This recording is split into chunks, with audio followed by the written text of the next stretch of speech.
bonjour à tous et bienvenue dans cette troisième vidéo sur les fonctions de perte en apprentissage automatique. Alors pour aujourd'hui j'ai choisi de faire une analyse de la fonction entropie croisée, qui est une autre des fonctions que vous retrouvez assez souvent. Cette vidéo sera peut-être un peu plus complexe que les vidéos sur la L2 loss et la L1 loss. Donc n'hésitez pas à faire pause à certains moments pour être sûr de bien avoir compris telle ou telle notion. Avant d'aller plus loin, normalement j'essaye d'amener les choses progressivement, donc a priori il ne devrait pas y avoir de trou. Sans plus tarder, je vous propose de démarrer avec cette fonction entropie croisée. Donc, dans la littérature, celle-ci vous pouvez la retrouver sous deux autres noms, cross entropy loss ou log loss, et c'est une fonction qui est calculée à partir de cette formule. Donc là, pas de panique, il y a plein de choses qui s'affichent. En fait, dans cette formule, il y a plein de choses qui sont cachées aussi, et il y a beaucoup d'idées intuitives derrière les éléments de la formule. Donc, comme d'hab, vous savez, moi mon objectif c'est de comprendre l'intuition derrière ces formules, donc c'est ce qu'on va essayer de faire. Ok. Donc, le premier élément qui se cache dans cette formule, c'est l'utilisation de la fonction softmax. Donc la fonction softmax, c'est une fonction qui est donnée par cette formule-là, et qui sert concrètement à convertir un vecteur en une distribution de probabilité. Donc j'ai un exemple, ce sera beaucoup plus simple avec un exemple pour comprendre ce que ça veut dire. Mettons j'ai un vecteur x qui est égal à 4,3, 3,4 et moins 1, et je veux obtenir une distribution de probabilité à partir de ce vecteur. Ce que ça veut dire, c'est que je veux quelque chose qui a la même dimension que x, c'est-à-dire est composé de 3 éléments, et qui vérifie une propriété qui est que si je fais la somme des composantes de ce vecteur que je cherche à calculer, je dois obtenir 1. Ok ? Donc ça, la fonction softmax, elle va vous permettre de le faire, parce que si vous la déroulez ici, ce que vous obtenez sur la composante 1 de x, c'est une valeur égale à 0,708. Si vous faites la même chose sur la composante 2, vous obtenez à peu près 0,288. Et si vous faites ça sur la composante 3, vous obtenez 0,004. Donc ça, on peut l'écrire sous forme de vecteur, on obtient ce vecteur S de x. Et vous pouvez vérifier, la somme est bien égale à 1. Le point important ici, c'est de voir que on a une sorte de pondération en fonction des valeurs. Alors, pondération est peut-être mal choisi comme terme, mais ce que je veux dire, c'est que la valeur 4,3, c'était la valeur la plus importante de x, et c'est bien celle qui a la valeur de probabilité la plus élevée. Si vous voulez vous conserver cette logique-là de dire j'obtiens une distribution de probabilité où les valeurs sont pas quelconques, elles représentent les valeurs que j'avais dans x. En tout cas, il y a un lien avec les valeurs que j'avais dans x. Donc là, il n'y a pas besoin de retenir plus de choses que ça. La softmax, c'est une conversion d'un vecteur en une distribution de probabilité. Point barre. Une fois qu'on a dit ça, ce que je vous propose de faire, c'est de dérouler l'entropie croisée, parce que là on a assez d'éléments pour simplifier la notation, et ensuite on va faire une pause sur la fonction exponentielle et la fonction log qui sont utilisées dans l'entropie croisée. Alors, donc ça c'était la notation que je vous ai affichée au tout début de la vidéo. On peut la simplifier de cette façon, et maintenant on va prendre un exemple où on déroule sur ces valeurs-là, 12,3, 3,4 et moins 4,1, avec un objectif y qui est égal à 0,342. Alors là, c'est pas un objectif au sens de la L2 loss ou de la L1 loss, c'est-à-dire que on n'est pas dans une optique où le modèle aurait dû prédire ces valeurs-là. Là, l'idée, c'est plus de dire, je veux accorder du poids à ces éléments dans la prédiction de x. C'est-à-dire que là, vous voyez, avec 0,3 sur la composante bleue, en fait, ce qu'on dit, c'est qu'on se fiche un peu de ce que le modèle a sorti sur cette composante-là. Quand on dit en blanc que on veut une valeur de 4 sur y, ce qu'on dit, c'est pas qu'on veut un x ici, un x2 égal à 4, on dit simplement qu'on va accorder beaucoup plus d'importance à cette composante-là. Donc vous allez comprendre ça avec l'exemple, ce sera plus simple. Donc on déroule la formule, vous voyez bien qu'on a une formule qui se décompose en 3 parties, une partie bleue, une partie blanche, une partie rouge, et elle représente respectivement les composantes de x, c'est-à-dire qu'on a l'utilisation de la softmax sur la composante 1 de x, en bleu, l'utilisation de la softmax sur la composante 2 de x en blanc et l'utilisation de la softmax sur la composante 3 de x en rouge. L'autre point important à voir ici, c'est que les valeurs de y sont bien utilisées comme des pondérations. On a simplement un produit, c'est-à-dire qu'on va faire log softmax et derrière on fait un produit avec ce qu'il y avait dans y. Donc on est simplement sur une amplification de la valeur de log softmax. Ou d'ailleurs une réduction. Avec le 0,3 c'est une réduction. On continue à dérouler, donc là on obtient bien une distribution de probabilité, et en particulier vous voyez que pour la composante bleue qui a une valeur de 12,3, on a quelque chose de très élevé en résultat de la softmax, proche de 1, ce qui fait sens par rapport à la prédiction. 12,3 c'était l'élément le plus grand de la prédiction. Et donc ensuite on continue à dérouler la formule, on obtient une erreur à 68,40. Bon, là, il n'y a pas grand-chose d'autre à dire. Là, ouais, il n'y a rien d'autre à dire. Ok. Donc maintenant, je vous propose de faire une petite pause sur les deux fonctions utilisées dans cette entropie croisée, que sont l'exponentielle x et le logarithme de x. Donc là, la première chose à voir, c'est que la fonction exponentielle x, c'est une fonction qui va vous sortir des valeurs qui sont nécessairement comprises entre 0 et 1 pour toute valeur de x inférieure à 0. Mais au-delà de ça, ce qui va être important à voir ici, c'est que vous voyez qu'à partir de à peu près moins 4, on a quelque chose qui est déjà quasiment égal à 0, et en fait, plus la valeur sera négative, plus la valeur sera élevée dans le négatif, on va dire. Plus vous serez proche de 0, mais finalement la différence en fait à mesure que vous allez sur la gauche là, la différence sur la valeur que vous obtenez avec l'exponentielle x, elle est assez négligeable. Okay, donc ça c'est quelque chose qui est intéressant à voir, vous allez comprendre pourquoi par la suite.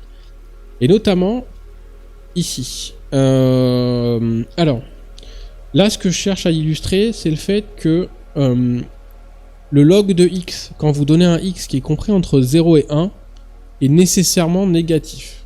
Ok, c'est ce que vous voyez là. Et au-delà de ça, gardez ça en tête. Donc le log de x, pour une valeur de x qui est comprise entre 0 et 1, est nécessairement négatif. Ok. Maintenant, pourquoi on s'intéresse à cette partie 0,1 ? Vous avez vu qu'on a utilisé une softmax dans l'entropie croisée, et on a dit on va avoir une distribution de probabilité avec cette fonction softmax. Je vous ai donné la propriété qui était préservée, qui est vérifiée, pardon, qui est que le vecteur qui résulte de l'application de la softmax sur chacune des composantes de x, il est tel que si vous faites la somme de toutes les composantes, vous obtenez 1. Donc ce que ça veut dire, c'est que chacune des composantes est nécessairement inférieure à 1. Ça peut être égal à 1, mais on va dire que c'est vachement rare. Mais bon, c'est nécessairement inférieur ou égal à 1. Donc en gros, vous êtes sur cette partie-là du log. Okay, donc c'est-à-dire que vous êtes sur la partie du log qui va être négative. Et la deuxième chose à voir ici, c'est que le comportement du log est tel que plus vous vous rapprochez de 1, plus votre valeur sera égale à 0, la valeur du log. Par contre, plus vous vous rapprochez de 0, c'est-à-dire que plus la valeur de x que vous donnez au log est proche de 0, plus vous allez avoir quelque chose de négatif et d'important. Donc en gros, ça veut dire que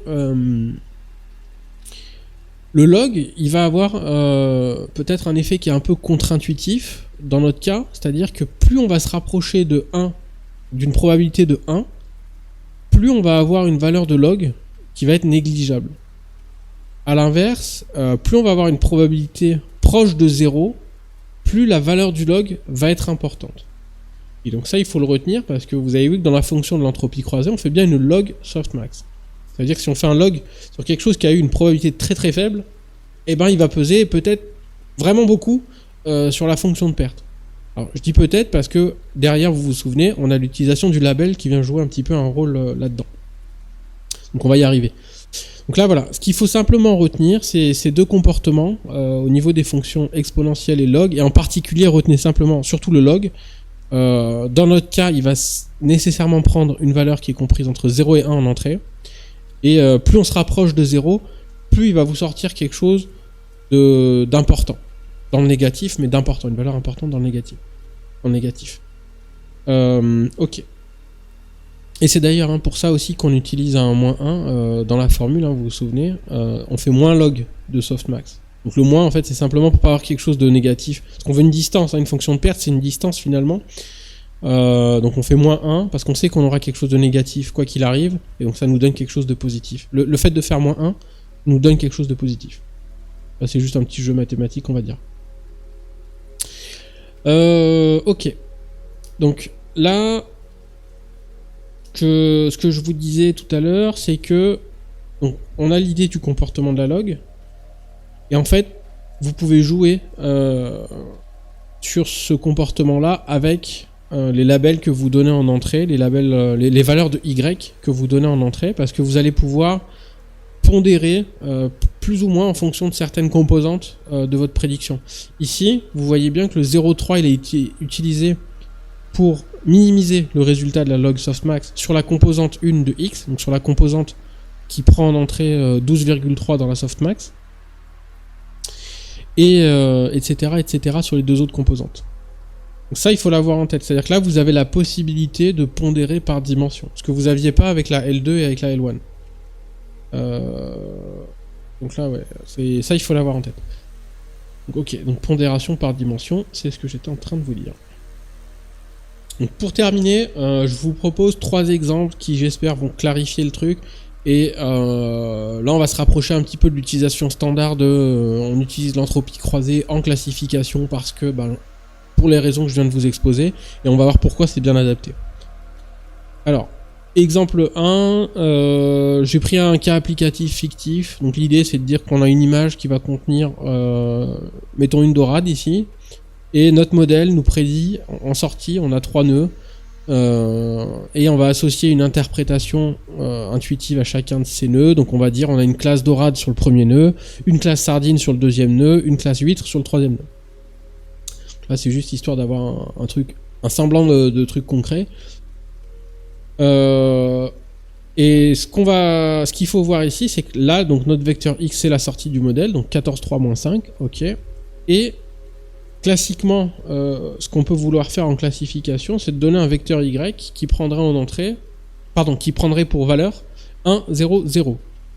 Donc là, ce qu'on dit en faisant ça, c'est que on veut sur cet échantillon, c'est-à-dire sur cette image dorade, on veut entraîner le modèle par rapport à sa prédiction sur la ligne dorade. Et le reste est complètement discard. Sardine et huître, ça saute. C'est-à-dire que si vous déroulez la formule, en entrée de l'entropie croisée, vous donnez X et Y. Ok ? On va avoir la log softmax sur la composante 1 de X qui va nous donner quelque chose qui est égal à ici 0,0002. Mais ce qu'il faut voir surtout, c'est qu'on a utilisé le x1 ici qui vient du Y et qui donc veut dire que dans le résultat final de l'application de l'entropie croisée, on va considérer le résultat du log softmax sans le modifier, qu'on va le prendre brut. Ça tombe bien, il est plutôt faible ici. Sur les deux autres composantes, on va avoir un produit avec 0, donc on va complètement nullifier la log softmax sur la classe sardine et la classe huître. Donc ça veut dire, finalement, on s'en fiche. On se fiche de savoir... Alors, ok. Je vais peut-être pas être aussi catégorique parce que il faut voir...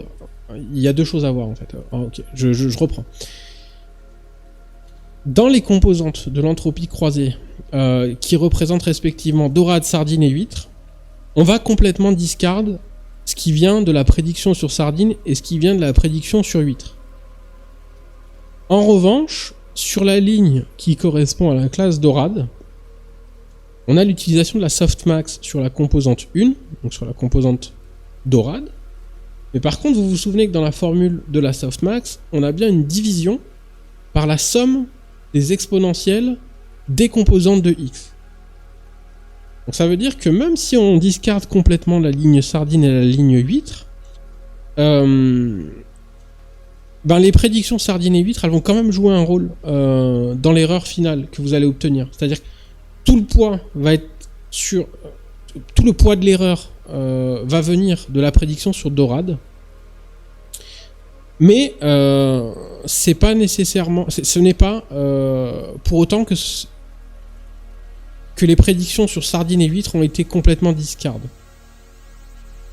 Alors je sais pas si c'était très clair. Je vous invite à faire un retour arrière sur cette partie parce que je pense avoir fait passer l'idée. Si c'est pas le cas, faites-le moi savoir en commentaire. Mais là, en fait, ce que je veux simplement dire, c'est que sur sardines et huîtres, vous faites sauter la log softmax. Par contre, les prédictions sont quand même prises en compte sur au moment d'utilisation de la softmax sur Dorade. Je sais pas si c'était très clair. N'hésitez pas à me dire en commentaire s'il y a besoin de plus de détails sur cette partie. C'était peut-être pas forcément très clair.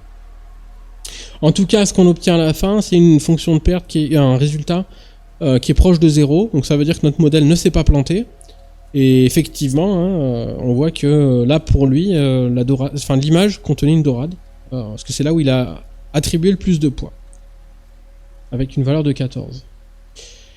Ok, ça c'est l'exemple 1, c'est le cas où le modèle fait ce qu'on veut qu'il fasse. Maintenant, je vous propose un autre exemple. Donc là j'ai changé les valeurs, où on veut toujours que le modèle nous dise l'image contient une dorade. Par contre, il s'est planté, il nous a dit je vois une sardine dans l'image. On a toujours les mêmes valeurs du côté de Y. Et là, ce qui m'intéresse, c'est de regarder un petit peu les maths pour comprendre un petit peu pourquoi cette fonction entropie croisée est adaptée à la classif. Donc là, même chose. Vu que notre Y n'a pas changé, on discarde sardine et huître complètement. Par contre, vous voyez que le résultat de la softmax sur la composante 1 de X, cette fois-ci, il est proche de 0. Et vous vous souvenez, je vous ai dit, la fonction log, quand vous lui donnez une valeur en entrée qui est proche de 0, enfin plus vous lui donnez une valeur qui est proche de 0, plus sa valeur va être importante, alors dans le négatif, mais on s'en fout parce qu'on fait un moins 1 derrière, fois moins 1 derrière. En tout cas, l'intensité de la valeur va être importante. Donc effectivement, là c'est ce que vous voyez apparaître. C'est-à-dire que effectivement, dans la probabilité qui résulte de la softmax, on a quelque chose de très petit, mais ça nous arrange parce que ça veut dire que le log, il va nous donner quelque chose de très gros. Donc il va dire, concrètement, là tu t'es planté. Là on va pouvoir avoir une quantification de l'erreur du modèle vis-à-vis de cette classe Dorade par rapport aux autres, notamment parce que les autres sont utilisés dans la softmax 1x. Donc là ici ça nous donne une erreur de 11. Et enfin le dernier exemple qui est peut-être un peu plus complexe que les deux que je viens de vous montrer, où ce qui change, donc là on a la même prédiction que ce que je viens de vous montrer. Par contre j'ai changé les valeurs de Y. Cette fois-ci on a en Y 1, 0, 1 et non pas 1, 0, 0. Et l'image d'entrée contient une dorade et une huître. Et donc là on veut voir dans quelle mesure le fait d'avoir changé les valeurs de Y va avoir de l'importance sur l'erreur, la quantification de l'erreur du modèle. Alors en fait, si vous voyez le coefficient, il a simplement servi à dire j'active dans l'entropie croisée la ligne qui correspond à la prédiction de huître. Et là c'est le 1 en rouge que vous voyez ici.